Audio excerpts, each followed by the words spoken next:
सेम्योर क्रे। ठीक है, तो हेडिंग डालना सुपर कंप्यूटर सेम्योर क्रे, और पहला super computer Cray 1। Father in India Vijay Pandurang Bhatkar. इतना लिखो, फिर आगे बता रही। विजय पांडुरंग भाटकर। ठीक है, विजय पांडुरंग भाटकर, इतना तो हमने कल देख लिया था। अब सुपर कंप्यूटर के की कुछ विशेषताएं बताइए, कैरेक्टरिस्टिक्स बताइए, आप ही लोग बताओ क्या जानते हो सुपर कंप्यूटर के बारे में। हाँ, विशेष उद्देश्य के लिए बनाया जाता है, और साइज बड़ा होता है, गति स्पीड सबसे ज़्यादा होती है, उसकी मेमोरी कैपेसिटी ज़्यादा होती है, फास्टेस्ट होता है। ठीक है, और हाँ, दक्षता अधिक होती है, एक्यूरेसी स्पीड ये सब सबसे ज़्यादा होती है। ठीक है, ये किस स्पीड में मतलब कैलकुलेट करता है, इसकी स्पीड किस में मापी जाती है? हाँ, फ्लॉप्स सुना है? फ्लॉप्स, FLOPS, ये क्वेश्चन आया हुआ है MPPSC में, फ्लॉप्स। ठीक है, तो फ्लॉप्स एक यूनिट है, इस पे ये मापती है फ्लोटिंग पॉइंट पर सेकेंड। ठीक है, ये मैं लिखवाऊंगी अभी। और चलो ठीक है, इसमें पहले तो लिख दो, पहला पॉइंट लिखना, स्पीड फास्ट है, गति तेज, गति तेज, दक्षता ज़्यादा, एक्यूरेसी, मोर एक्यूरेसी।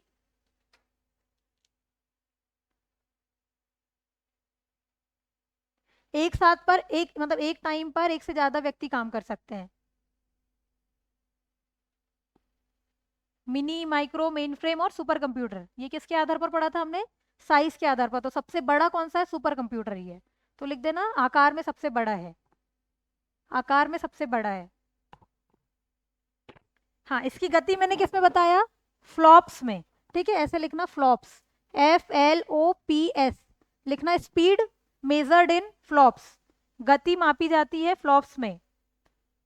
फ्लोटिंग ऑपरेशन पर सेकेंड, इसका भी फुल फॉर्म पूछा जा सकता है। ठीक है, फ्लोटिंग ऑपरेशन पर सेकेंड, पर सेकेंड,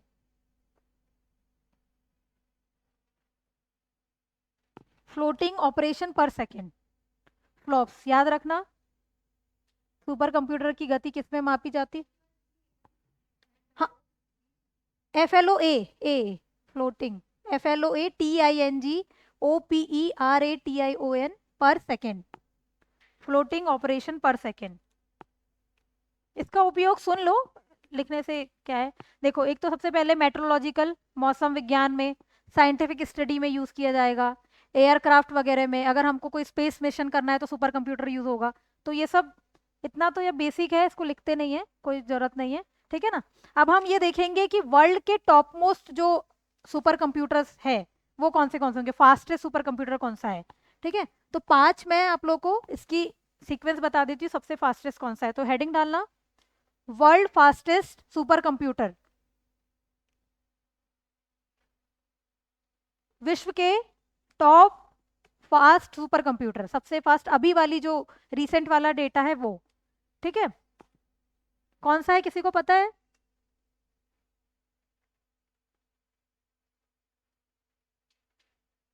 फ्रो, हाँ, फ्रंटियर जो है वो पहले था, अभी चेंज हो गया है।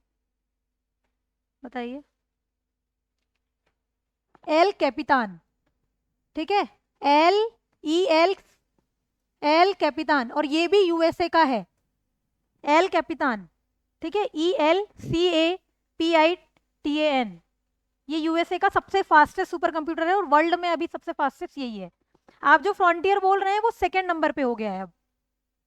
ठीक है, एल कैपितान फर्स्ट हो गया है, और इसके बाद ये पहला है, उसके बाद लिखना फ्रंटियर। फ्रंटियर कहाँ का है ये बताइए? फ्रंटियर यूएसए का ही है, फ्रंटियर यूएसए। एल कैपितान, फिर फ्रंटियर, फिर ऑरोरा, AURORA, ये कहाँ का होगा? ये भी यूएसए का है। सुपर कंप्यूटिंग में यूएसए टॉप मोस्ट नेशन है जो सुपर कंप्यूटर में टॉप में है, ठीक है। तो सबसे पहला एल कैपिटान जो सबसे फास्टेस्ट है, फिर फ्रंटियर, फिर अरोरा, फिर एक और लिखना जुपिटर बूस्टर। जुपिटर बूस्टर ये यूएसए का नहीं है, जर्मनी का है। जुपिटर बूस्टर ये जर्मनी का है। ये सीक्वेंस को याद रखना, ये करंट में भी आ सकता है, आईसीटी में भी आ सकता है ना। 2 चैप्टर 2 यूनिट का पार्ट है ये। फिर एक और है ईगल। 5 ही याद करते हैं, 10 याद करने की जरूरत नहीं है, 5 ही याद करते हैं। 5वां है ईगल, EAGLE, ये है यूएसए का,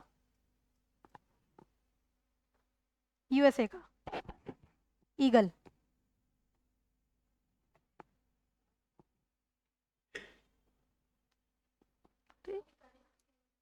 हाँ वहां पे हाँ ये करंट का है, अभी रिसेंट वाला डेटा है। पहले ऐसा था कि फ्रंटियर पहला था, लेकिन अभी एल कैपिटान पहला हो गया है, ठीक है। तो याद करते हैं इसको। सबसे पहला एल कैपिटान कहाँ का है, देखो पांचों जो लिस्ट में सब यूएसए के हैं, बस एक ही हमें याद रखना है, जुपिटर बूस्टर वो जर्मनी का है, ठीक है। तो एल कैपिटान पहला, फिर फ्रंटियर, फिर उसके बाद अरोरा, फिर जुपिटर बूस्टर और पांचवे में ईगल, ठीक है। चौथा बड़ा कौन सा है, जुपिटर बूस्टर कहाँ का है, जर्मनी का, ठीक है। तीसरा अरोरा कहाँ का, यूएसए का। ईगल कौन से नंबर पे, 5th पे। सेकंड पे फ्रंटियर, ठीक है, यूएसए का ही। और पहला एल कैपिटान यूएसए। वैसे वो पहला ही पूछेगा, बट हमें 5 लिस्ट याद होनी चाहिए, ठीक है। एल कैपिटान याद रखना, यूएसए का। अच्छा कुछ और, अच्छा ये तो मैंने बता दिए जो टॉप मोस्ट है। कुछ और सुपर कंप्यूटर के नाम लिख लेते हैं जो मतलब ये पूछा जा सकता है कि कौन सी कंट्री ने डेवलप किया है, ठीक है। तो एक लिखना, पहला लिखना ल्यूमी, LUMI, ल्यूमी। ये मैं सीक्वेंस वाइज नहीं बता रही हूँ, ठीक है। ल्यूमी फिनलैंड का है, ये फिनलैंड का है ल्यूमी, ठीक है, ल्यूमी फिनलैंड। फिर है फुगाकू, कहाँ का होगा फुगाकू, जापान, जापान का है, ठीक है। फुगाकू, ऐसे नाम जापान के ही होते हैं, फुगाकू जापान, फुगाकू जापान, हाँ वहीं के होते हैं।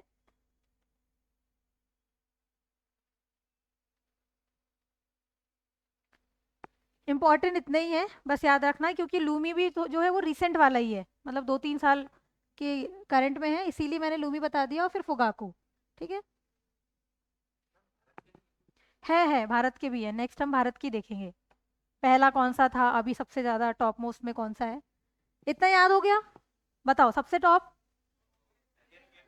एल कैपिटान, फिर फ्रंटियर, फिर अरोरा, फिर जुपिटर बूस्टर, फिर ईगल, ठीक है। अब हम इंडिया के देख लेते हैं, इंडिया के बारे में थोड़ा सा, इंडिया में सुपर कंप्यूटर का इतिहास देख लेते हैं। सबसे पहले लिखना super computer in India, India में सुपर कंप्यूटर, हाँ भारत में super computer.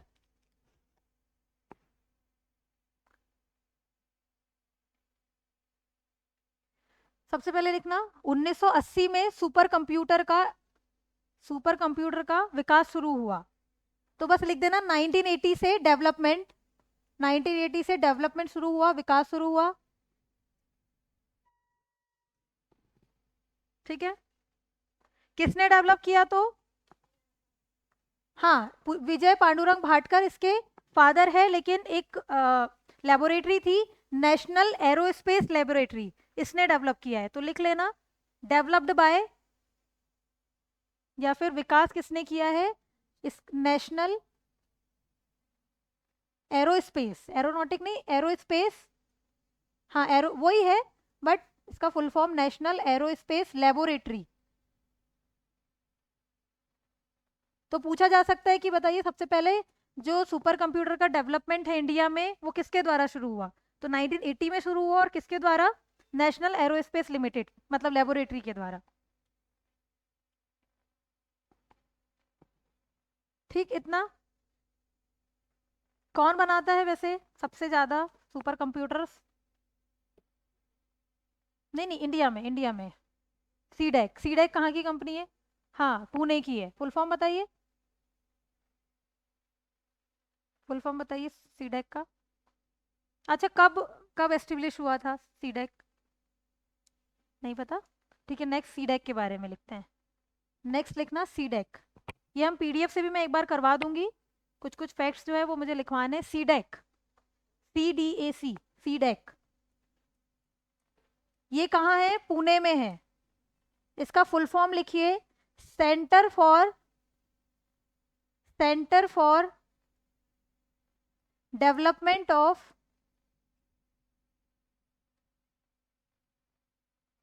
Advanced computing. Advanced computing.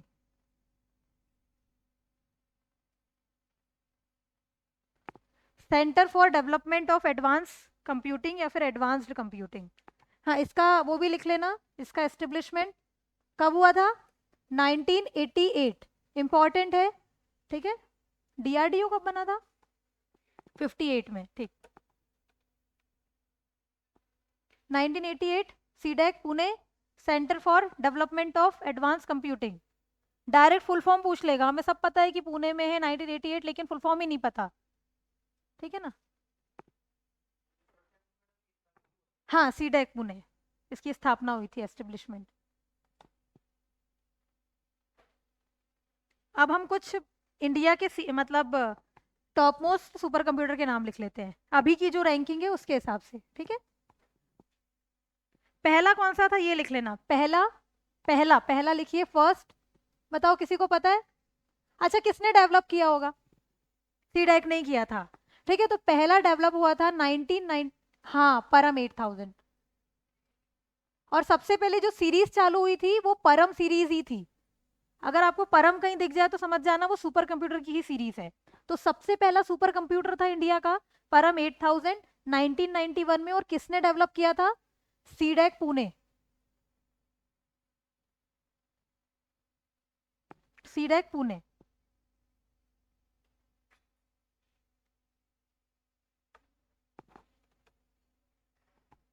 हाँ,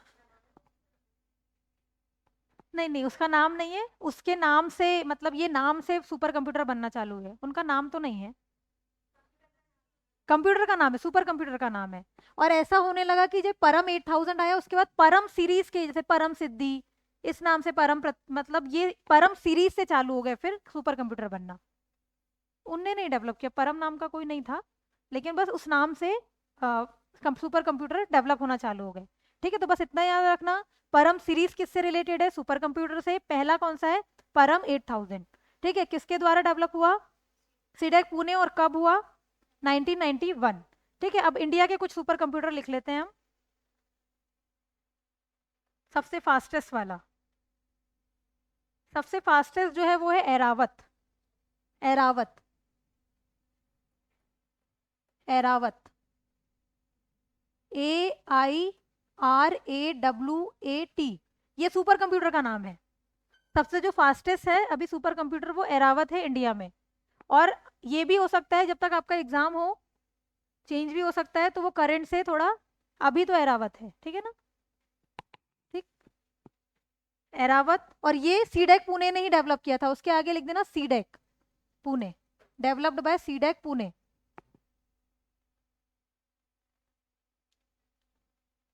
हाँ।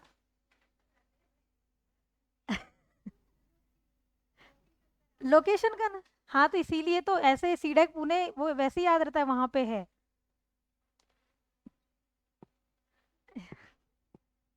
ठीक है, नेक्स्ट है परम सिद्धि। सेकंड नंबर पे है परम सिद्धि। परम सिद्धि, और ये भी सीडेक पुणे ने ही डेवलप किया था सरनेम के साथ। ठीक है, परम सिद्धि।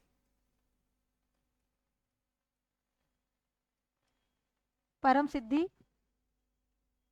ये सिद्धि छोटी की मात्रा है, हिंदी।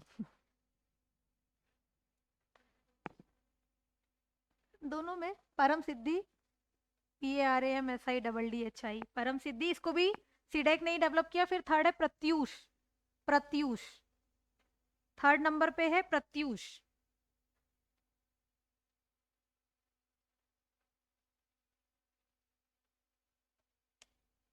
प्रत्यूष। फिर है 4th नंबर पे है मिहिर, इसको सीडेक ने डेवलप नहीं किया है, ठीक है।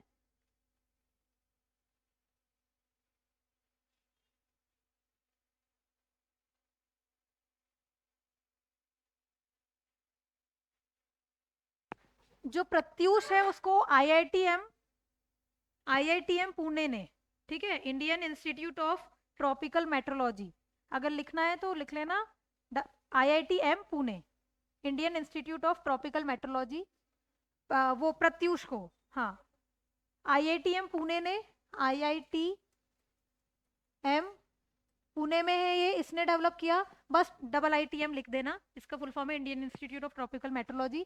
और अगर पूछ लिया मिहिर को किसने डेवलप किया है, तो इसका है NCMRWF, इसका भी बहुत बड़ा नाम है, NC मैं लिख दे रही हूँ,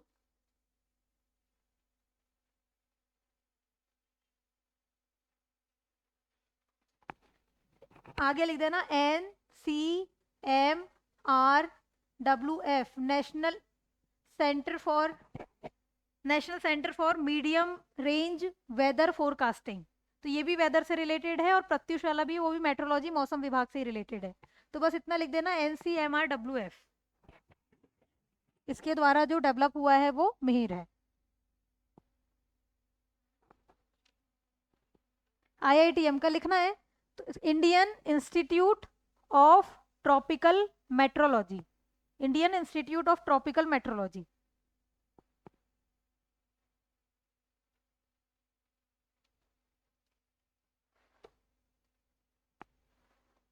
बस इतना ही है सुपर कंप्यूटर में, एक बार मैं वो PDF से करवा देती हूँ, है ना, छूटना नहीं चाहिए कुछ भी। हाँ, ये ऐसे कहीं मिलता नहीं है, ये मुझे मिला नहीं, इसीलिए मैंने उसमें बताया नहीं, इसका फुल फॉर्म भी ज़रूरी नहीं है, बस एक बार सुन लेना, नेशनल सेंटर फॉर, क्या था, मीडियम रेंज वेदर फोरकास्टिंग। वो इतना बड़ा है कि वो याद नहीं रहता, और ज़रूरी भी नहीं है, पहला वाला याद रखना, सीडेक वाले ही इंपॉर्टेंट होते हैं, ठीक है ना।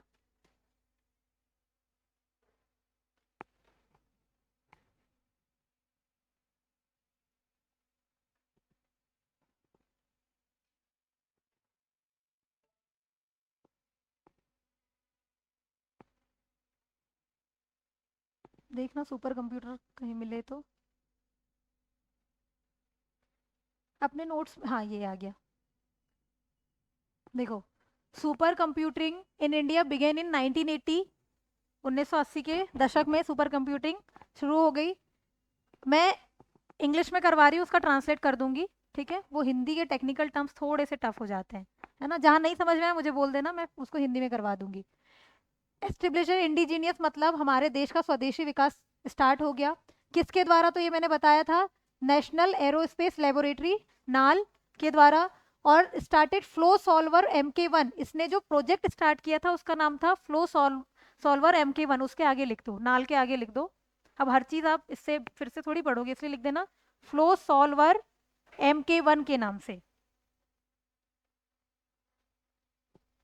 मतलब जो प्रोजेक्ट था उसका नाम है फ्लो सॉल्वर MK1, ठीक।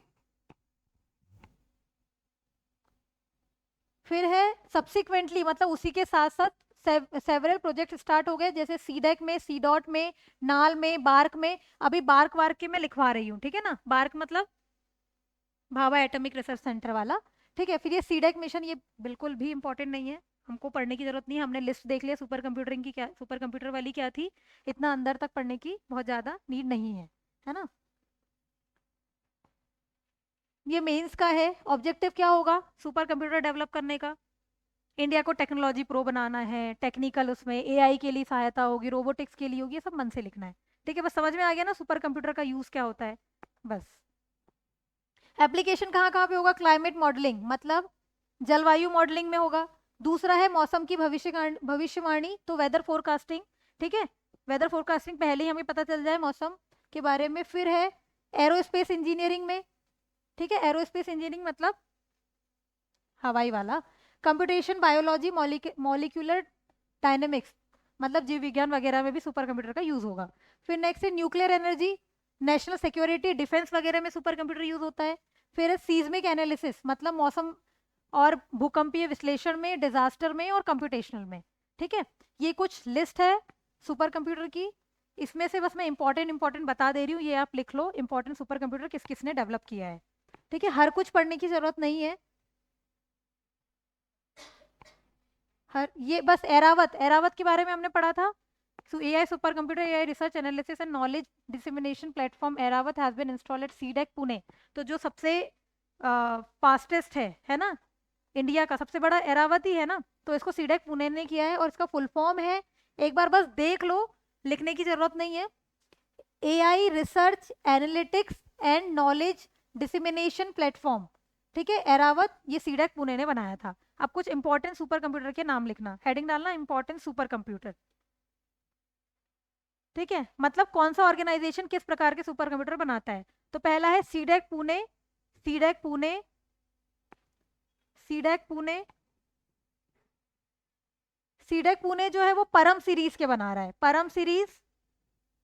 परम मतलब परम सीरीज के जितने भी, परम शिवाय, परम अनंत, ठीक है, परम सिद्धि, जितने भी परम सीरीज के दिखेंगे वो सबको कौन डेवलप कर रहा है, सीडेक। ठीक है, और उसके अलावा एक और हमने पढ़ा था एरावत, तो एरावत भी लिख दो उसके आगे, परम सीरीज कॉमा एरावत। फिर है डीआरडीओ, डीआरडीओ के द्वारा,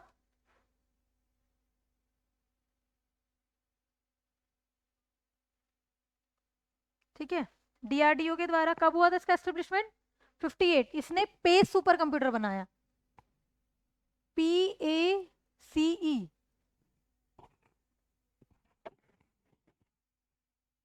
क्या,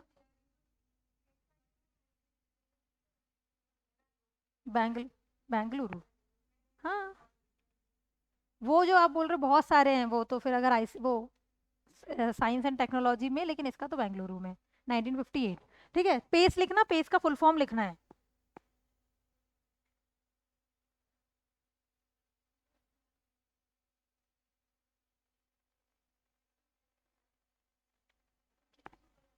डीआरडीओ का न्यू दिल्ली में, इसका जो एक और यूनिट है वो बेंगलुरु में है। ठीक है, क्या पेस का फुल फॉर्म लिखना, डीआरडीओ का हेडक्वार्टर दिल्ली में है। ठीक है, इसका लिखना प्रोसेसर फॉर मैं लिख दे रही हूँ, ठीक है, processor for aerodynamics, aerodynamics, processor for aerodynamics computation and evaluation, computation. जितने भी फुल फॉर्म हम पढ़ रहे हैं सब इंपॉर्टेंट है, ठीक है। Evaluation, processor for aerodynamics computation and evaluation, P से, ये ए से, ठीक है, कंप्यूटेशन और ये इवेल्युएशन। पेस किसने डेवलप किया, डीआरडीओ, डीआरडीओ का मुख्यालय न्यू दिल्ली।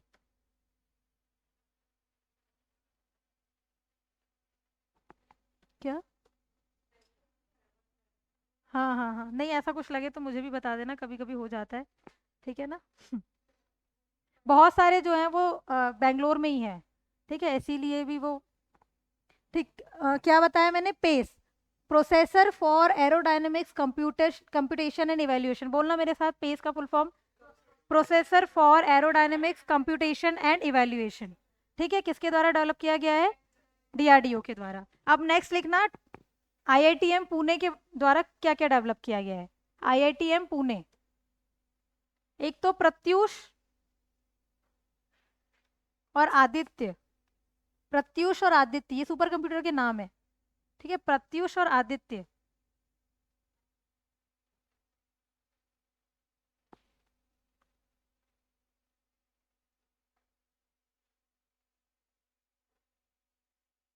फिर है बार्क, बार्क, बार्क मतलब Bhabha atomic research centre, BARC के द्वारा कब हुआ था बार्क का एस्टेब्लिशमेंट, 54, उल्टा बोल दिए, हाँ, बार्क का होता है 54 में, डीआरडीओ का 58 में।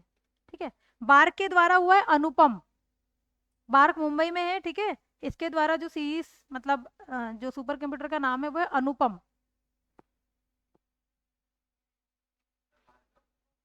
हाँ, Bhabha atomic research centre, Bhabha atomic research centre, ये सब जो है आपको जो 7th यूनिट है ना उसमें अलग से पढ़ना ही है।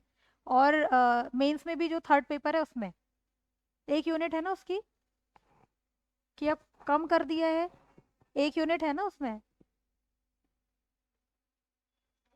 हाँ साइंस एंड टेक वाली, पूरा टेक्नोलॉजी मेंस वाले में है, वो प्री में भाभा एटॉमिक रिसर्च सेंटर 1954 में इसका एस्टेब्लिशमेंट हुआ है।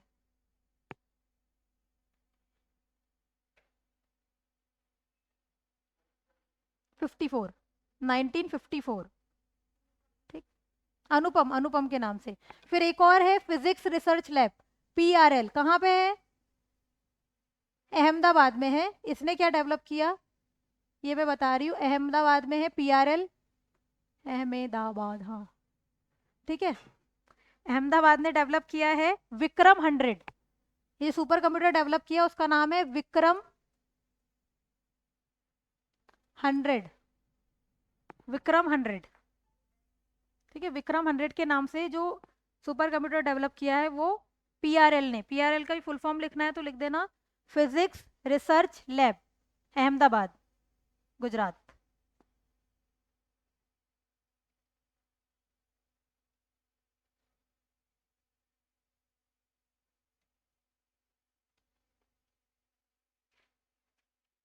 कैसा, कुछ डाउट? हाँ, भाभा वाला, ये तो बार्क वाला जो बताया था वो मुंबई में है, ट्रॉम्बे के नाम से। ठीक है, ट्रॉम्बे, बॉम्बे। बस इतना ही है सुपर कंप्यूटर में, इंडिया का देख लिया, वर्ल्ड के देख लिए। और अब हम दूसरा टॉपिक स्टार्ट करते हैं। पहले आप बता दो इंडिया वाली रैंकिंग। सबसे फास्टेस्ट एरावत के बाद, पारम सिद्धि के बाद, फिर सीडेक ने क्या क्या डेवलप किया है? एरावत और परम की जितनी भी सीरीज है वो। अनुपम किसके द्वारा? बार्क, भाभा और अनुपम को याद रख लेना। फिर DRDO के द्वारा पेस, पेस का full form processor for aerodynamics computation and evaluation. ठीक, सीडेक कब एस्टेब्लिश हुआ है? 1988। ठीक है, और 1991 में क्या बनाया था? परम 8000, जो पहला सुपर कंप्यूटर था। ठीक है, इसमें इतना ही है। अब नेक्स्ट देखना है हमें।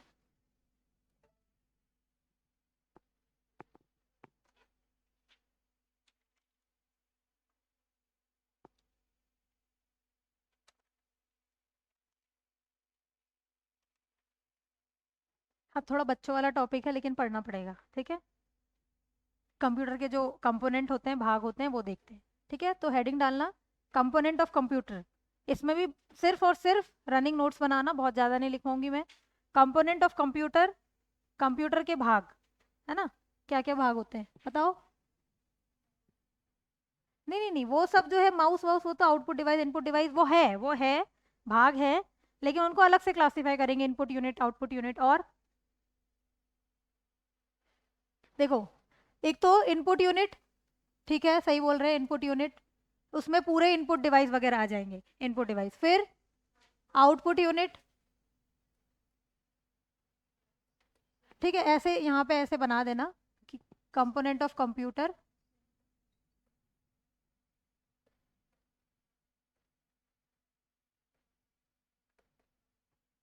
पहला out input unit, second output unit, third है सिस्टम यूनिट। जो माइक्रो प्रोसेसर वगैरह CPU है ना, वो सिस्टम यूनिट में ही आता है, तो मेन हमें अभी सिस्टम यूनिट को ही पढ़ना है। ठीक है, ऐसे बना लो कंपोनेंट ऑफ कंप्यूटर, कंप्यूटर के भाग, पहला इनपुट यूनिट, इनपुट यूनिट क्या करेगा? कंप्यूटर को इनपुट देगा, तो इसके नाम लिख देना इसमें, इनपुट के कुछ कुछ, कीबोर्ड, फिर माउस, ठीक है, जॉयस्टिक, वो अलग से, उसकी भी लिस्ट अलग पढ़नी है। ठीक है ना, तो लिख दो कीबोर्ड, माउस, माउस, ठीक है। आउटपुट यूनिट में क्या आ जाएगा? हाँ स्पीकर आ जाएगा, स्कैनर तो इनपुट में आता है, प्रिंटर, ठीक है। और सबसे अभी मॉनिटर सबसे बड़ी आउटपुट यूनिट ना, वो जो दिख रही है यही आउटपुट यूनिट है। हाँ लेकिन अभी इसके बारे में भी बताऊंगी मैं, इसका एक फैक्ट बताना है। ये जो है हम जिस पे पढ़ रहे हैं वो इनपुट भी है, आउटपुट भी है। क्यों?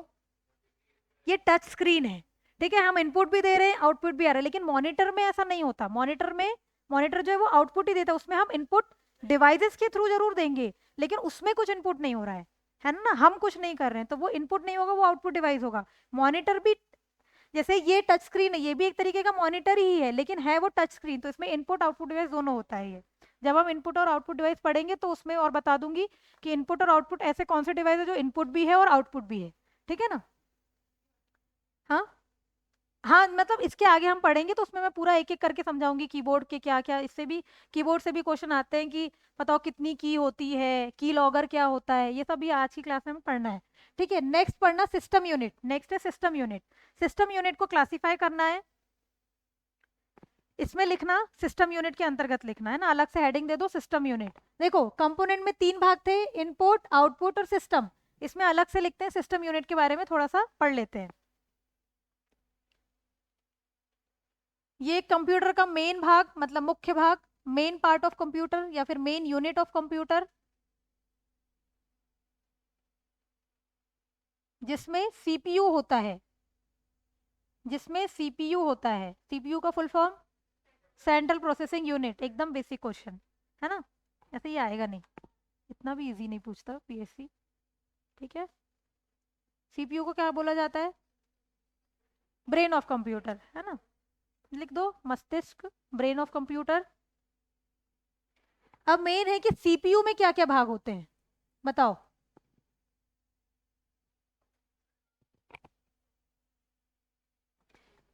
एक तो कंट्रोल यूनिट, हाँ प्रोसेसिंग करता है, एक होता है कंट्रोल यूनिट, और कुछ याद आ रहा है, एएलयू, एएलयू का full form arithmetic logical unit और मेमोरी यूनिट, ठीक है। ये लिखो, मैं एक एक करके बता रही हूँ क्या क्या काम कर रहा है।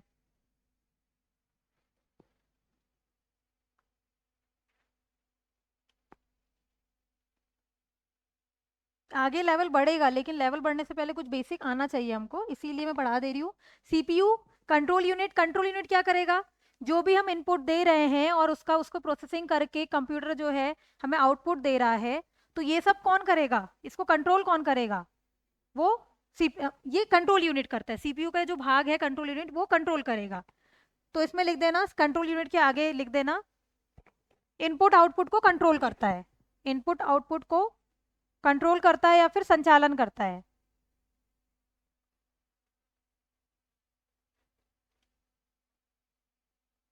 ठीक।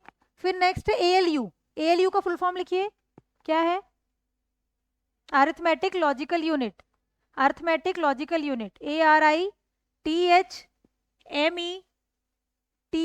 लॉजिक, लॉजिकल या फिर लॉजिक यूनिट, ARITHMETIC,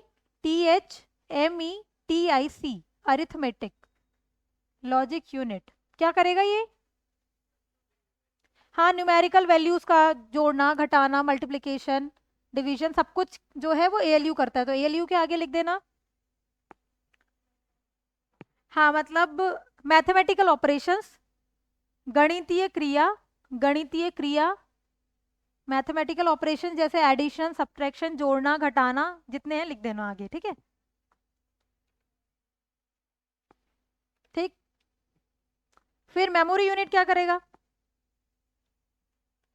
अच्छा कंप्यूटर में मेमोरी यूनिट कौन सी होती है, रैम और रोम जैसे, तो वो जितना भी हमारे पास इनपुट दे दिया हमने, आउटपुट ले मतलब आउटपुट आ गया, लेकिन उसको स्टोर करना पड़ेगा, तो कहाँ करेंगे, मेमोरी यूनिट में, तो उसमें लिख देना स्टोर करके रखता है, संग्रह करता है। मेमोरी यूनिट के लिए डिवाइस कौन सा होगा, स्टोरेज डिवाइस, है ना, तो एग्जाम्पल लिख देना रैम रोम।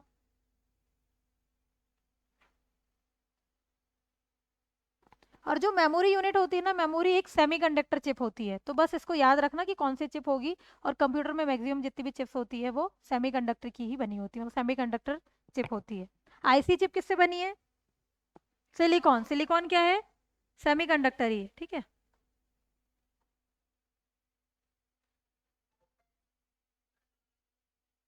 किसका फोन बज रहा है, आपका, किसका बजा, किसी का तो बजा, ठीक है कोई नहीं।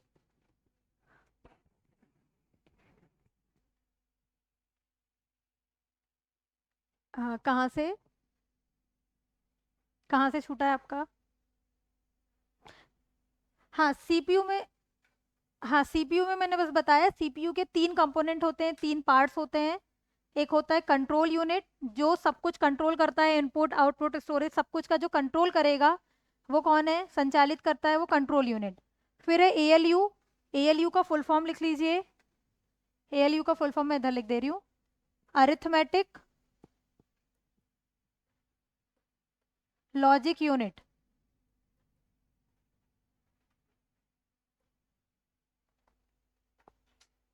पांचवी छठवीं में पढ़ते हैं ना ये सब, 5th 6th क्लास में। ठीक, और फिर थर्ड मैंने बताया मेमोरी यूनिट। मेमोरी यूनिट में यही कि सब कुछ स्टोर करने के लिए इसमें एक स्टोरेज डिवाइस होगी। स्टोरेज डिवाइस भी हमें आगे पढ़ना है अलग से। ठीक है, मेमोरी कितने प्रकार की होती है, परमानेंट होती है, टेम्पररी होती है, वोलेटाइल, नॉन वोलेटाइल। तो इसके बस एग्जांपल लिख देना, रैम और रोम। इसमें परमानेंट कौन सी है, टेम्पररी कौन सी है? रोम कैसी है, परमानेंट। और रैम क्यों, इसका फुल फॉर्म बताना। रैंडम एक्सेस, रैंडम एक्सेस करोगे फिर बंद करोगे तो चला जाएगा डेटा। और रीड ओनली मेमोरी तो वो परमानेंट है। ठीक है, नॉन वोलेटाइल है। उल्टा होता है, जो नॉन है, वोलेटाइल मतलब चले जाना, वोलेटाइल का मतलब होता है कि उड़ जाना डेटा। ठीक है, अब नेक्स्ट, इतना हो गया। अब हमें पढ़ने हैं कुछ पोर्ट्स। ठीक है,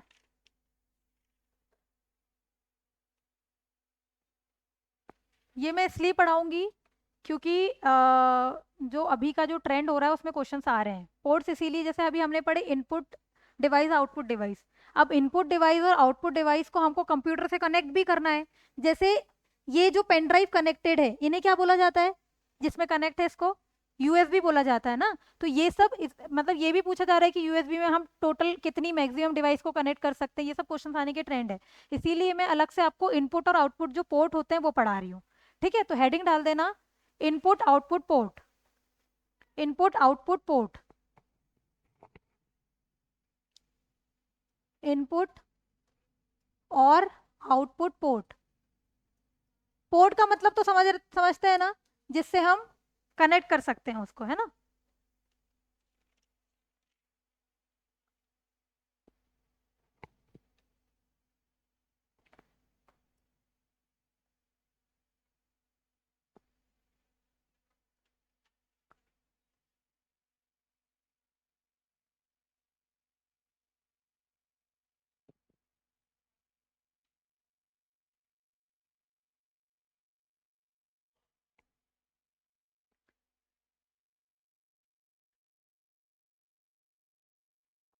ये बड़ा कुछ ज्यादा हो गया ना, चलो ठीक है। सबसे पहले लिखना सीरियल पोर्ट। मैं इसीलिए दिखा दे रही हूँ क्योंकि एक बार हमारे दिमाग में इमेज बन जाएगी तो याद रहेगा। ठीक है, सबसे पहले लिखना सीरियल पोर्ट। ऐसे पोर्ट्स देखे हैं आप लोग ने, लगे रहते हैं ना, जैसे डी मतलब सीपीयू में लगे रहते हैं पीछे। ठीक है, तो सीरियल पोर्ट लिखना कनेक्ट करने के लिए। ठीक, एक ही वायर, आप सिंगल वायर जो कनेक्ट करते हो, ये इस टाइप का। ठीक है, पहले लिखना सीरियल पोर्ट। ये सबसे, इसकी जो स्पीड होती है सबसे स्लो होती है, तो सीरियल पोर्ट के आगे लिखना धीमी गति, सबसे धीमी गति। क्या जोड़ सकते हैं हम सीरियल पोर्ट से, कीबोर्ड और माउस जोड़ सकते हैं, तो उसके आगे लिख देना कीबोर्ड और माउस, सीरियल पोर्ट। और सबसे इंपॉर्टेंट फैक्ट इसका ये है कि ये एक बार में सिर्फ एक बिट डेटा ट्रांसफर करता है। ठीक है, एक बार में एक बिट डाटा ट्रांसफर करता है। अच्छा, सबसे छोटी यूनिट क्या होती है डेटा ट्रांसफर की, बिट ही होती है। बिट से बड़ा, उसके बीच में क्या आता है, निबल आता है। बिट के बाद निबल, फिर बाइट, फिर केबी आता है ना, फिर एमबी, फिर जीबी के बाद टीबी, फिर हेक्साबाइट वगैरह और भी है, उसको भी अपन अलग से पढ़ लेंगे, है ना। उससे भी क्वेश्चन आता है कि 1024 वो कैसा आता है, मैं इसके बाद बता दूंगी। ठीक है, सबसे पहले सीरियल पोर्ट के बारे में ये इंपॉर्टेंट है कि वो एक बार में सिर्फ एक बिट, बाइट नहीं है, एक बिट डेटा ट्रांसफर करता है। ठीक है, अब नेक्स्ट हम देखते हैं पैरेलल पोर्ट। अच्छा एक ही साथ में सारे पोर्ट करवा देती हूँ ना।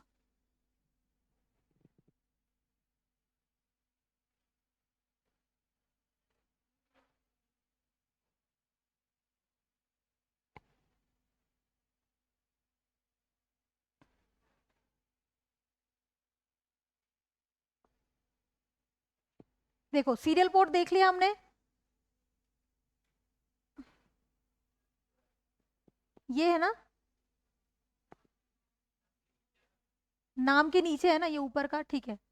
ठीक, सीरियल पोर्ट देख लिया।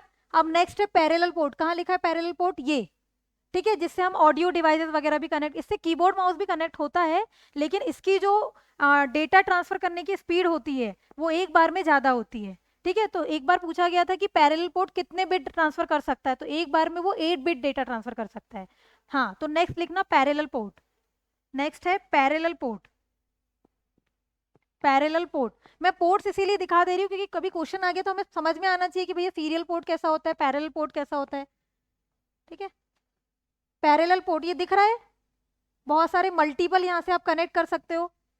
ये देखो, ये वाला नहीं, ये इसका ये है, ये थर्ड वाला, ये ब्लू वाला जो मैं टच कर रही हूँ, है ना, ये पैरेलल पोर्ट है। इससे आप क्या कर सकते हो, एक बार में 8 बिट डेटा ट्रांसफर, तो लिख लेना एक बार में 8 bit data transfer, one time 8 bit, 8 bit data transfer. हम इससे प्रिंटर जोड़ सकते हैं, ठीक है, प्रिंटर जोड़ सकते हैं, अपने शब्द में लिख देना, वी कैन कनेक्ट प्रिंटर।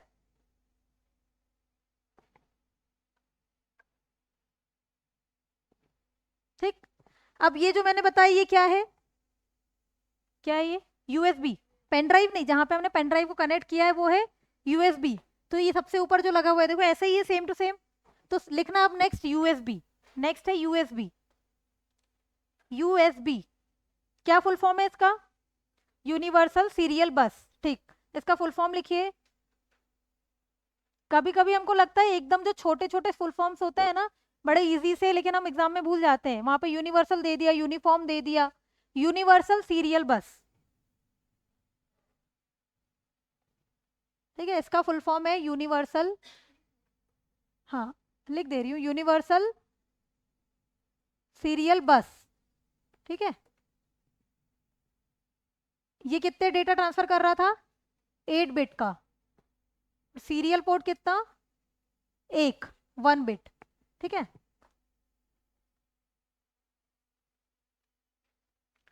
इसको प्लग एंड प्ले भी कहा जाता है। नेक्स्ट पॉइंट लिखना, जो यूनिवर्सल सीरियल बस है इसको प्लग एंड प्ले, नाम से क्या समझ में आ रहा है? देखो, प्लग करेंगे वो प्ले होगा, ठीक है ना, फंक्शन करना प्ले करेगा, तो उसको दूसरा नाम है plug and play. Plug and play, ठीक। और इससे हम एक यूएसबी से 127 बाहरी जो मतलब आउटर दूसरे जो डिवाइसेस हैं उसको कनेक्ट कर सकते हैं, तो मैक्सिमम 127 डिवाइस कनेक्ट कर सकते हैं, ये लिखना।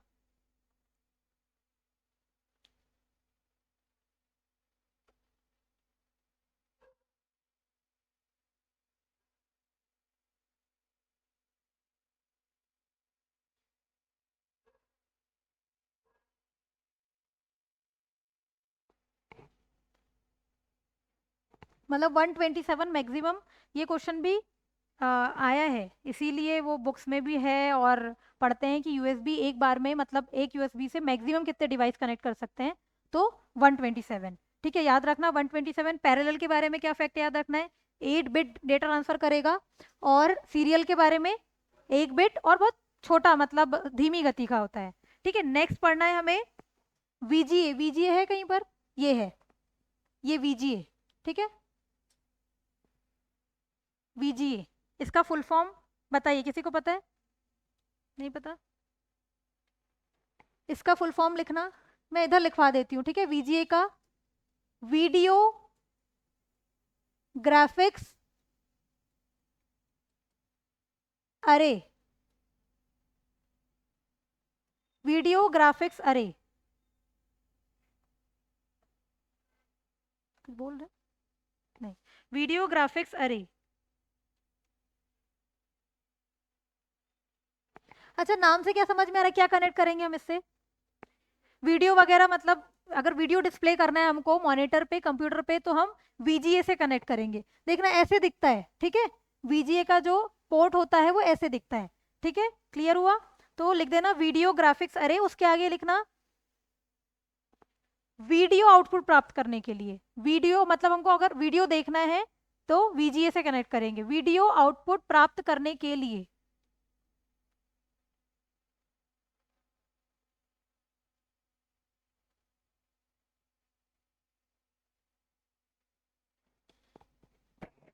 ये जो मोबाइल का चार्जर होता है वो उसमें भी यूएसबी है ना, एडेप्टर होता है, और उसको क्या कहते हैं, जो वायर होता है उसको क्या कहते हैं? हाँ केबल बोलते हैं। तो वो जिससे कनेक्ट होता है वो तो सही है, C type type charger, C type B type, लेकिन उसमें भी यूएसबी केबल बोलते हैं ना उसको, क्योंकि ऐसा ही रहता है वो। तो वो भी यूएसबी ही होता है, यूनिवर्सल सीरियल बस। ठीक है, कीबोर्ड कनेक्ट करना है, माउस कनेक्ट करना है, जितने भी डिवाइस कनेक्ट करना है वो यूएसबी से ही होता है। हाँ उसमें देखो वो जो लगा हुआ है ना, यूएसबी कनेक्टर है वो। ठीक। हम जो आईसीटी एक ऐसा सब्जेक्ट है जो हम डेली देख रहे हैं, फिजिकल चीजें वो सब आईसीटी मतलब इंफॉर्मेशन कम्युनिकेशन टेक्नोलॉजी से ही जुड़ी हुई है। ठीक है ना, वीजी हो गया। नेक्स्ट लिखना है, अब यहाँ पे मिडी विडी नहीं बना है ना, ठीक है। नेक्स्ट लिखना मिडी। मिडी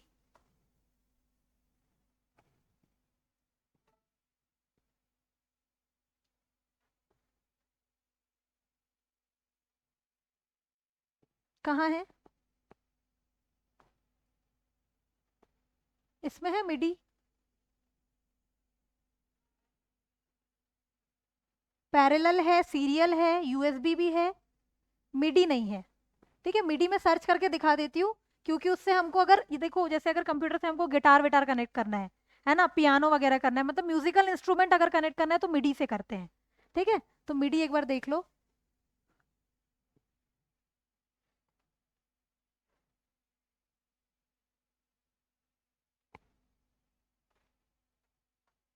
अरे मिडी का फुल फॉर्म आ गया, ठीक है। ये देखो कनेक्ट हुआ है, ठीक है। मिडी इंटरफेस ऐसा होता है, इससे हमने क्या कनेक्ट किया है? पियानो, मतलब क्या बोलते हैं इसको, पियानो ही तो है ना। आ, हाँ पियानो ही है। ठीक है, तो मिडी का फुल फॉर्म लिखना। अरे ऐसे ही बहुत सारे दिखते हैं, उनके नाम अलग अलग होते हैं, इसीलिए मैं थोड़ा सा। ठीक है, तो मिडी का फुल फॉर्म लिख लो। ये इंपॉर्टेंट है कि इसका फुल फॉर्म क्या है। मिडी, MIDI, MIDI, musical, musical instrument digital interface. ये फुल फॉर्म्स इंपॉर्टेंट है। वीजीए का क्या था? वीडियो ग्राफिक्स अरे। मिडी का musical instrument digital interface.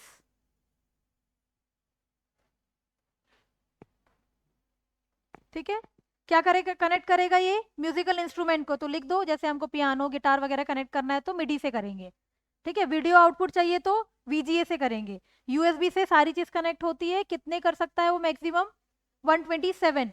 Parallel bit कितने एक बार में? 8 बिट। और सीरियल 1 बिट। ठीक है, इसमें बस इतना इतना ही याद रखना है, बस हमने देख इसलिए लिया कि याद रहेगा। हाँ 127 बताया था ना भी, 127 को कनेक्ट कर सकता है बाहरी उपकरण, लिखवाया था ना। हाँ तो डिवाइस कनेक्ट कर सकता है, मतलब बाहरी डिवाइस हम यूएसबी में 127 मैक्सिमम डिवाइस को कनेक्ट कर सकते हैं। डेटा ट्रांसफर की उसकी ज्यादा है स्पीड, सीरियल पैरेलल पोर्ट की कम है, इसीलिए मैंने मतलब उसी उतनी याद रखनी है उसकी। अगर जानना चाहते हो तो मैं बता देती हूँ, बट उसकी ज्यादा है।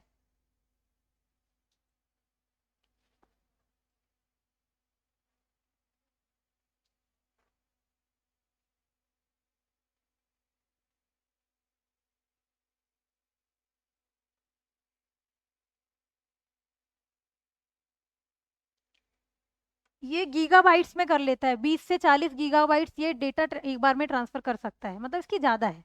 ठीक है ना, हो गया मिडी। अब नेक्स्ट है HDMI। HDMI,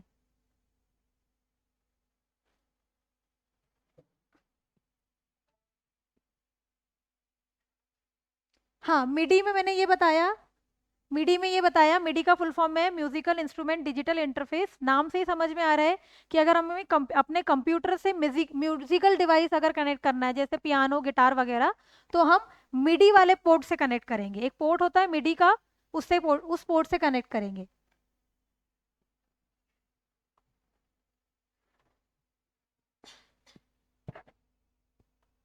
ठीक।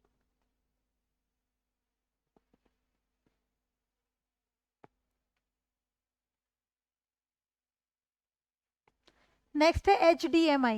ये दिख रहा है HDMI, इसका फुल फॉर्म लिखना। अगर हमें कोई भी वीडियो क्वालिटी हाई डेफिनेशन में चाहिए, बहुत अच्छी वीडियो क्वालिटी चाहिए, तो HDMI से कनेक्ट करेंगे। हाई डेफिनेशन, इसका फुल फॉर्म लिखना, high definition multimedia interface.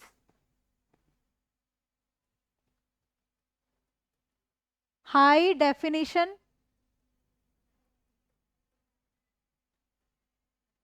Multimedia interface.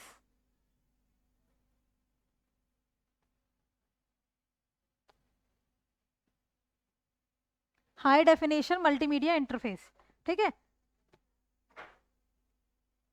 कुछ नहीं, अच्छी वीडियो क्वालिटी चाहिए तो हम HDMI से कनेक्ट करेंगे कंप्यूटर को, अपने लैपटॉप को, कंप्यूटर को।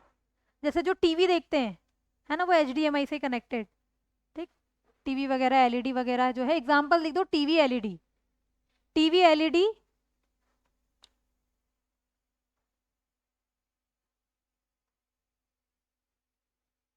ठीक है,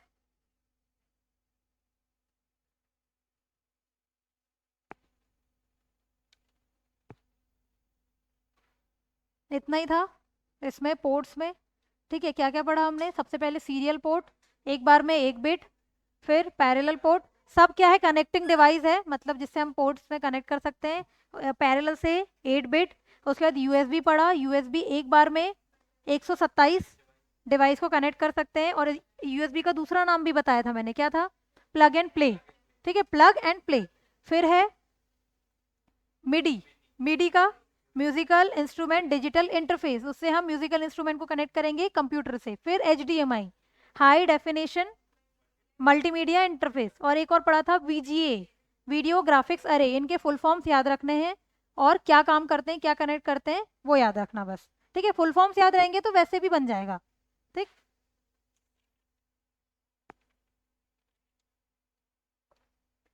अब नेक्स्ट लिख देना स्पीड ऑफ कंप्यूटर। हम वो देख लेते हैं, उसकी बिट और वाला।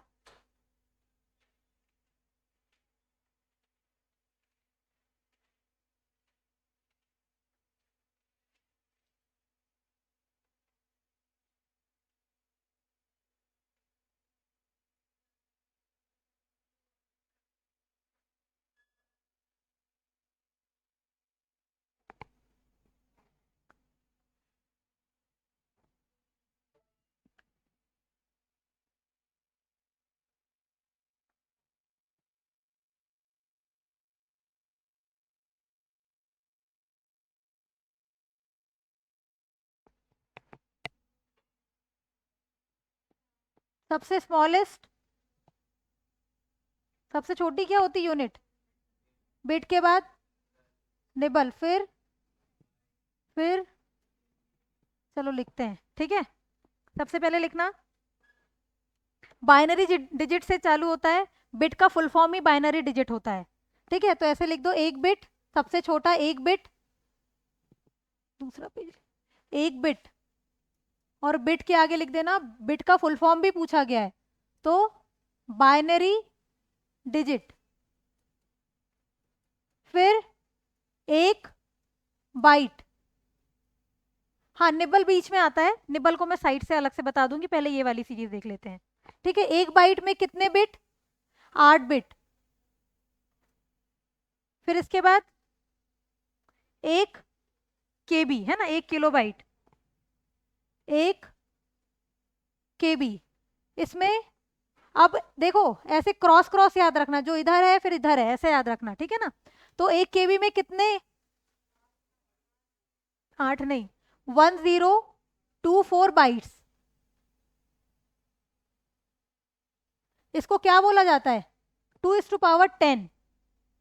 ठीक है, 2 is to power 10 बाइट, इसके आगे 2⁻10 भी लिख देना।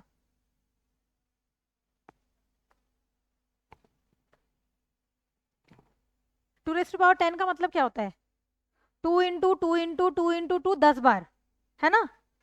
ठीक है, 4, 8, 16, 32, 64, 128, 256, 512, 1024। क्या बोल रहे हैं?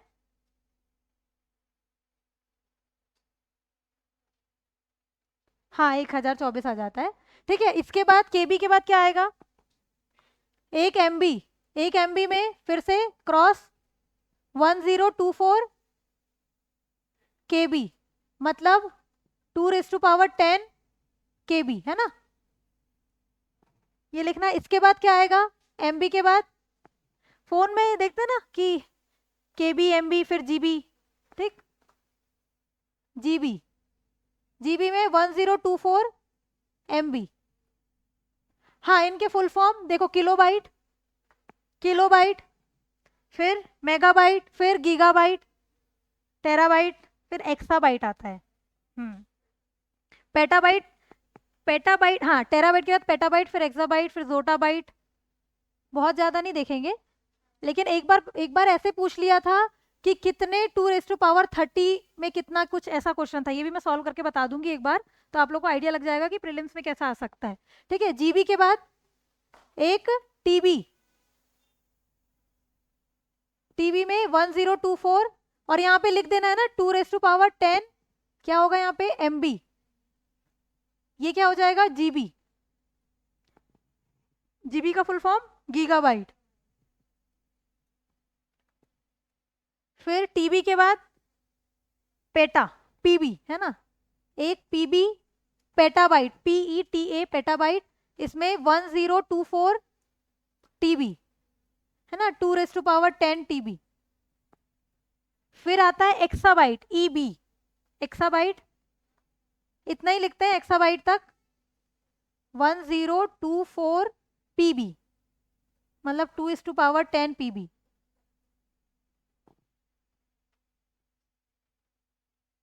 जेटा भी लिख लो। ठीक है, एक ZB, जेटाबाइट, ZB। इसमें क्या होगा? 1024 EB, वही 2⁻10 EB।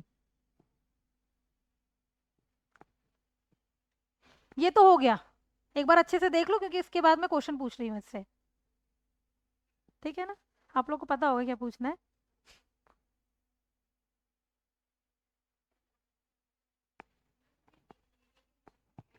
पीबी के नीचे ईबी, ईबी एक्साबाइट, EXABYTE, और जेटाबाइट,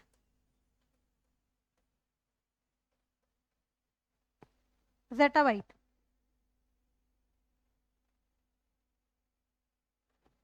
डबल टी है ना, जेटाबाइट।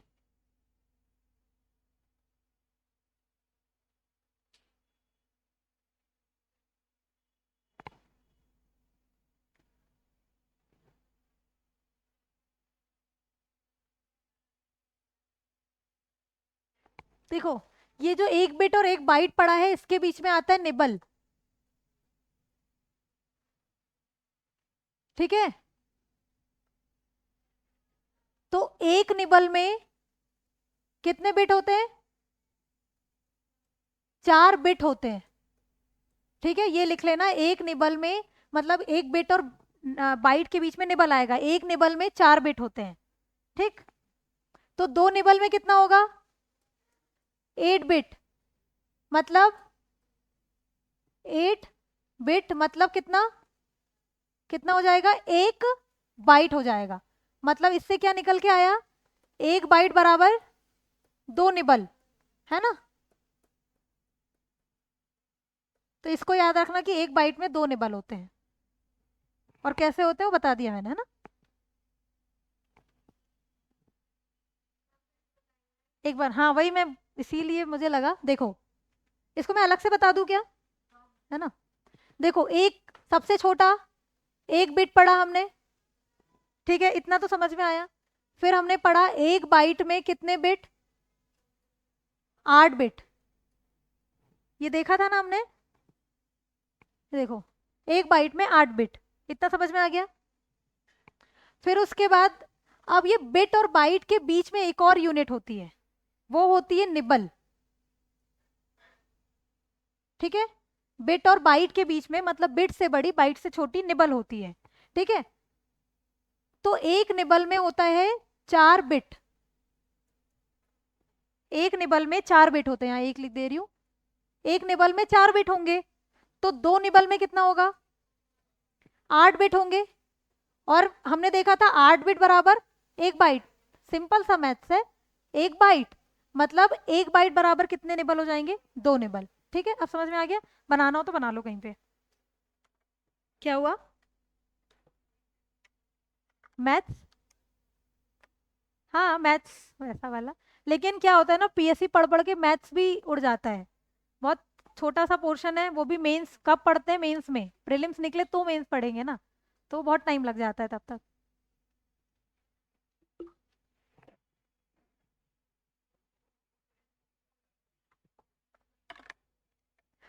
क्या हुआ,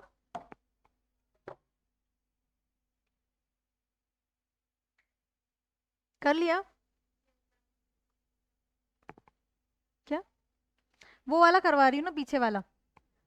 अब हमने ये सब देख लिया यार, ये तो जगह ही नहीं बची इसमें, एक सेकेंड।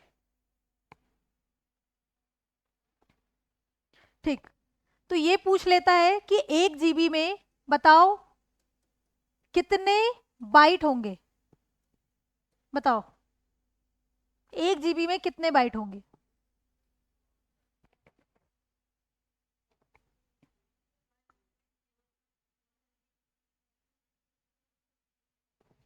सही है, ठीक है, कितना होगा, आप लोग चुप, कितना होगा,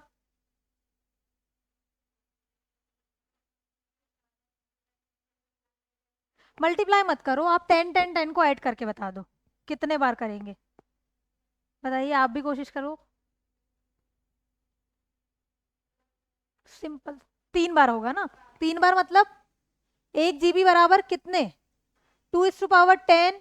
देखो उल्टा चले जाओ, 1 GB में मतलब 2/10 MB, मतलब हम इसको क्या लिख सकते हैं, 2/10 इंटू 2/10 KB। और KB को क्या लिख सकते हैं, 2/10 इंटू 2/10 बाइट्स। और मैंने बाइट्स के फॉर्म में पूछा था, मतलब 1 2 3, मतलब 2 पे पावर 30। ठीक है, तो कभी ऐसे क्वेश्चन आएगा तो ऐसे ही सॉल्व करना, उल्टा जाना है। एकदम से हमें ऐसा लगता है कि 1 2 3, वो तुरंत भी नहीं पहुंच पाते, इतना सारा नहीं बनाओगे। बस मैंने कैसे बताया, एमबी है, एमबी को क्या लिख सकते हैं, एमबी से छोटा 2/10 केबी, केबी को क्या लिख सकते हैं, 2/10 बाइट्स। तो बस तीनों को ऐड कर दो, 1 2 3। कभी भी क्या होता है कि जब बेस सेम होते हैं तो पावर ऐड होता है ना। अगर मैंने यहाँ पे दे दिया 2/6 इंटू 2/7 इंटू 2/8, तो इसमें क्या होगा, 2 कॉमन निकल जाएगा, 6 + 7 + 8, मतलब 2 6 7 13 21। ठीक है, ये तो पता होगा, ये बेसिक मैथ्स है। ठीक, इतना हो गया यहाँ पे, वो तो मैं बस बता दी कि स्पीड, मतलब अगर हमें उसकी मेमोरी कैसे देखनी है तो ऐसे, ठीक है ना। अब नेक्स्ट हम लोग देखते हैं इनपुट और आउटपुट डिवाइस। नेक्स्ट हेडिंग डालिए,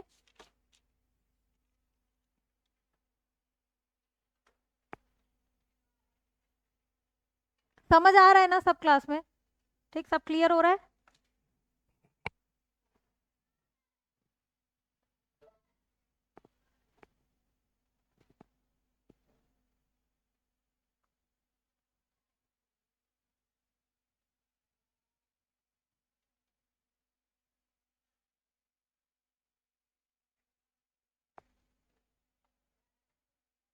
पीडीएफ मिल गया ना आप लोगों को,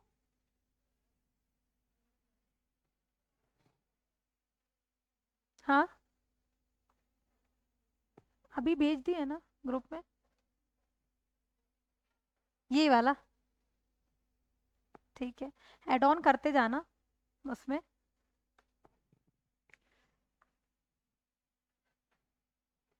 ठीक है, इनपुट और आउटपुट डिवाइस, क्या करेंगे, इनपुट आउटपुट डिवाइस, वही इनपुट देंगे, प्रोसेसिंग होगी और आउटपुट आएगा। लेकिन अब हम हमें एक एक करके इनपुट और आउटपुट डिवाइस के बारे में पढ़ना है। तो सबसे पहले हम पढ़ते हैं इनपुट डिवाइस। सबसे पहला है कीबोर्ड, ठीक है। अब यहाँ पे जो लिखा है मैं इसका समझाऊंगी, और कुछ कुछ मुझे इंपॉर्टेंट फैक्ट्स कुछ अलग से लिखवाने, वो भी आप लिखते चलना। सबसे पहले कीबोर्ड, कीबोर्ड क्या करता है? टाइपिंग करते हैं, ठीक है। फिर क्या करेगा कीबोर्ड? इनपुट देंगे हम कीबोर्ड से, इसीलिए उसको इनपुट डिवाइस कहते हैं, ठीक है। मैं एक बार वो बता देती हूँ, उसकी कीज के बारे में मुझे बताना है कौन सी कीज, इसलिए हम एक बार कीबोर्ड देख लेते हैं। यही आ गया है, लेकिन वो वाला कीबोर्ड चाहिए, ठीक है।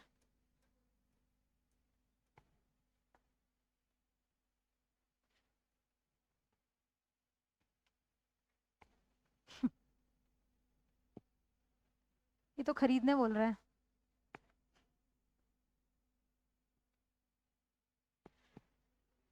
यही खुलेगा क्या? इमेजेस।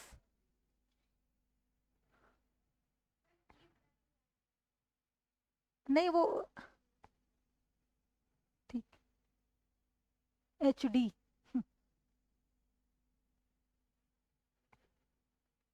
नहीं नहीं ठीक है, उसको अपना एडवर्टाइजमेंट करना है।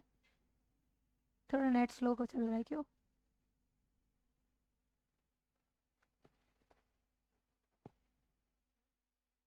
ठीक है, तो सबसे पहले ये जो ऊपर दिख रही है F1 F2 से लेकर F12 तक, इन कीज को क्या कहा जाता है? फंक्शनल की। ठीक है, तो सबसे पहले लिख दो फंक्शनल की। फंक्शनल की, कीबोर्ड की कीज देख लेते हैं। सबसे पहला है फंक्शनल की, तो लिखना F1 से ऊपर वाली जो है F1 से F12 तक।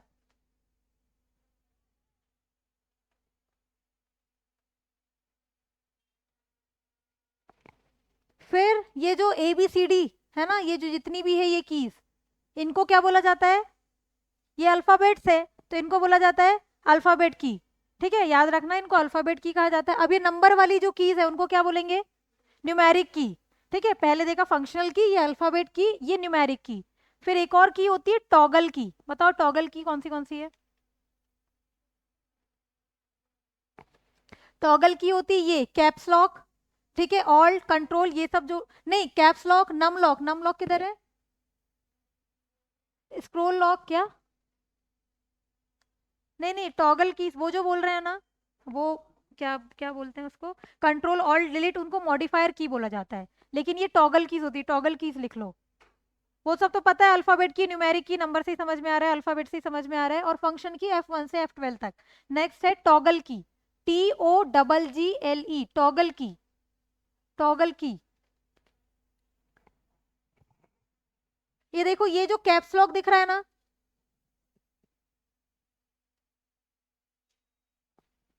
ये कैप्स लॉक, ये टॉगल की है। ठीक है, ये स्क्रोल लॉक, ये टॉगल की है। नम लॉक कहाँ है? नम लॉक किधर होता है?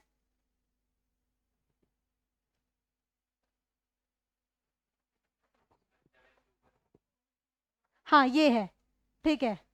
ये तीन, ये तीन कैप्स लॉक, फिर नम लॉक। आप लोग यूज करते होंगे ना, जैसे अगर हमको स्मॉल लेटर्स लिख रहे हैं, उससे कैपिटल में चले जाओ, कैप्स लॉक दबा दो, कैपिटल में हो जाता है। एक बार ऑन ऑफ करेंगे तो उसके सिस्टम बदल जाते हैं, है ना। बस इतना याद रखना कौन सी है, इनको कौन सी कीज बोला जाता है? Toggle keys, caps lock, num lock, और ये जो स्क्रोल लॉक है वो। ठीक है, अब नेक्स्ट है मॉडिफायर की। मॉडिफायर की, MODIFIER।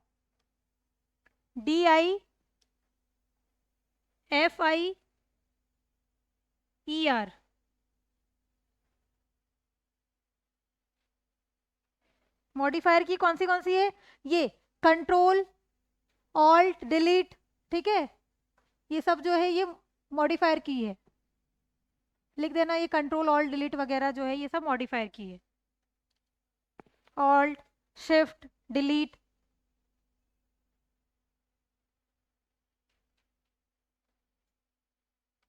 कंट्रोल ऑल्ट शिफ्ट, ये सब कौन सी की है? बस याद रखना मॉडिफायर की।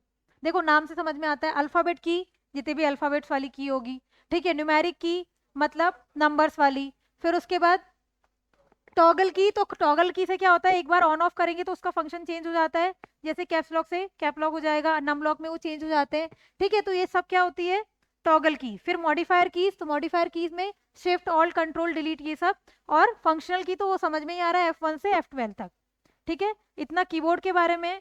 अब कीबोर्ड के पापा का नाम, ठीक है, कौन है इसके फादर, कौन है, लिखना है इसको।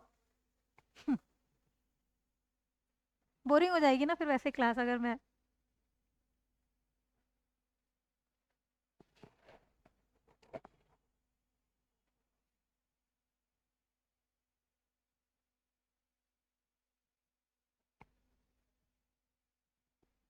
कीबोर्ड के फादर का नाम लिखना, Christopher, Christopher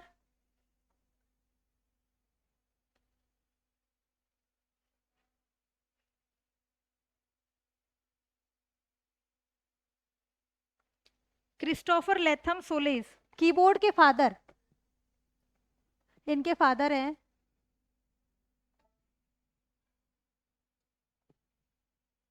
CHRISTOPHER, Christopher Latham, LATHAM, solace, SHOLES, Christopher Latham solace. ये लिख दिया है मैंने, CHRISTOPHER, LATHAM, SHOLES। अब देखो इसको ऐसे याद कर लो, के से के याद, मतलब सी है वो, लेकिन क से का याद रखना, क्रिस्टोफर क से स्टार्ट हो रहा है वैसे कीबोर्ड, ठीक है, याद करना है बस, ठीक है ना। आईसी चिप को मैंने याद करवाया था, किलपते रहती है इसलिए जैक किलबी, ठीक। और एक क्या थे, लीडी फॉरेस्ट, कौन है, वैक्यूम ट्यूब वाले, ठीक। कीबोर्ड में एक चीज लिखनी है, की लॉगर। क्या होता है की लॉगर, बताओ, किसी को पता है की लॉगर, ऑनलाइन में भी बता सकते हैं, बताओ, नहीं पता।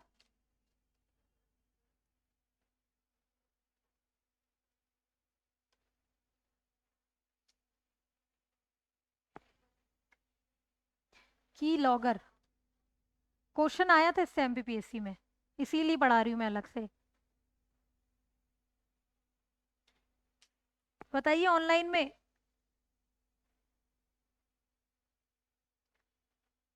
की लॉगर क्या होता है, एक तरीके का स्पाईवेयर बोल सकते हैं, मालवेयर बोल सकते हैं, ठीक है। ये क्या करता है, हाँ, जैसे हम लोग जो कीबोर्ड में टाइप कर रहे हैं, तो हमारी टाइपिंग एक्टिविटी को ये नोट कर लेते हैं, जैसे पासवर्ड टाइप कर लिए या फिर कुछ पर्सनल इंफॉर्मेशन टाइप कर रहे हैं, तो की लॉगर्स लगा दिए जाते हैं। ये एक तरीके का वायरस होता है, वायरस मतलब स्पाईवेयर, ठीक है। मालवेयर है, ये क्या करेगा, हमारी एक एक एक्टिविटी पर देखेगा कि आप क्या टाइप कर रहे हैं, इससे उसको क्या पता चल जाएंगे, हमारे आइडेंटिटी पता चल जाएगी, पासवर्ड्स पता चल जाएंगे, ठीक है। तो ये की लॉगर एक तरीके का मालवेयर स्पाईवेयर होता है जो हमारे कीबोर्ड की एक्टिविटीज पर नजर रखता है। अब की लॉगर की प्रॉब्लम से निकलने के लिए भी कुछ बना होगा, ये प्रॉब्लम से निकलने के लिए कुछ अलग तरीके का कीबोर्ड बनेगा। कौन सा कीबोर्ड बनेगा, दिखाऊं, फिर पीछे जाना पड़ेगा। वर्चुअल कीबोर्ड, एक बार देखना वर्चुअल कीबोर्ड। वर्चुअल कीबोर्ड में क्या होता है, एक लाइट आप फोकस करते हो और फिर वो कीबोर्ड वर्चुअली दिखता है, देखना एक बार, सर्च करो वर्चुअल कीबोर्ड।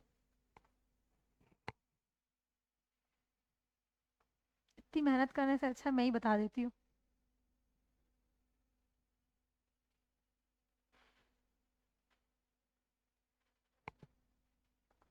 ये देखो,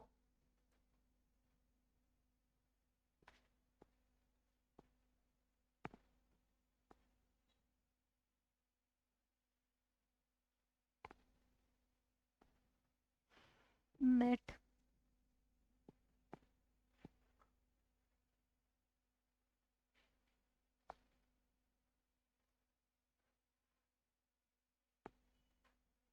ये देखिए, ये दिख रहा है, ऐसी लाइट फोकस की जाती है और वर्चुअली वो कीबोर्ड दिखता है। मतलब इसमें क्या होगा, की लॉगर आपकी कीबोर्ड पे आप जो प्रेस कर रहे हो वो एक्टिविटी नहीं देख पाएगा, और आइडेंटिटी थेप और पासवर्ड थेप का मतलब क्रिया है वो रुक जाएगी, है ना, वो नहीं हो सकेगा ऐसा, ठीक है ना। तो ये क्वेश्चन आया है प्रीलिम्स में कि वर्चुअल कीबोर्ड से क्या क्या से आप प्रिवेंट कर सकते हो, क्या क्या चीज से बच सकते हो, तो आइडेंटिटी थेप से, पासवर्ड चोरी से, तो कौन सा कीबोर्ड लगेगा उसमें, वर्चुअल कीबोर्ड। और चोरी कौन करता है, की लॉगर, कीलॉगर एक मालवेयर होता है, ठीक है। तो इसको लिख लो, मालवेयर, मालवेयर के बारे में थोड़ा सा लिख लेना, सॉरी कीलॉगर के बारे में। ये एक तरीके का सॉफ्टवेयर या फिर हार्डवेयर होता है, सॉफ्टवेयर या फिर,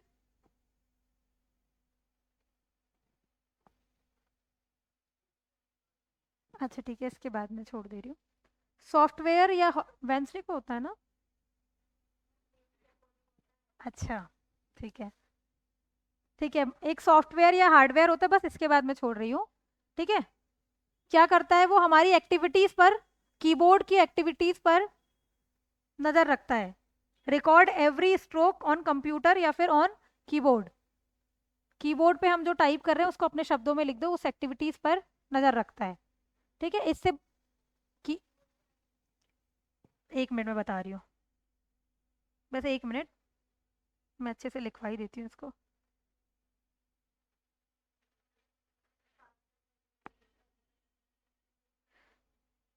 कंप्यूटर पर टाइप किए गए, लिख लो, कंप्यूटर पर टाइप किए गए हर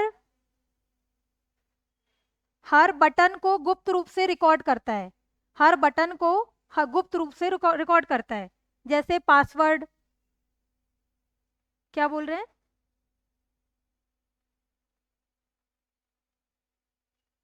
हाँ वर्चुअल कीबोर्ड में मैंने ये बताया, जैसे अभी मैं की लॉगर पढ़ा रही हूँ, ठीक है। की लॉगर क्या होता है, एक प्रकार का हार्डवेयर हो सकता है, सॉफ्टवेयर होता है, एक तरीके का मालवेयर है, जो क्या करता है कि हम लोग जो कीबोर्ड पे कुछ भी टाइपिंग कर रहे हैं वो उस पर नजर रखता है, जिससे वो हमारे पासवर्ड्स और आइडेंटिटी थेफ्ट कर सकता है। इसीलिए ऐसी सिचुएशन से बचने के लिए वर्चुअल कीबोर्ड डिजाइन किए गए हैं। ये जो फोटो दिख रही है ये वर्चुअल कीबोर्ड की ही है, ठीक है, क्लियर हुआ, लिख लिया आप लोग ने, ठीक। बस आज के लिए इतना ही, कल और वो आगे कंटिन्यू कर लेंगे। समझ में आया सब कुछ, ठीक, पढ़ के आना।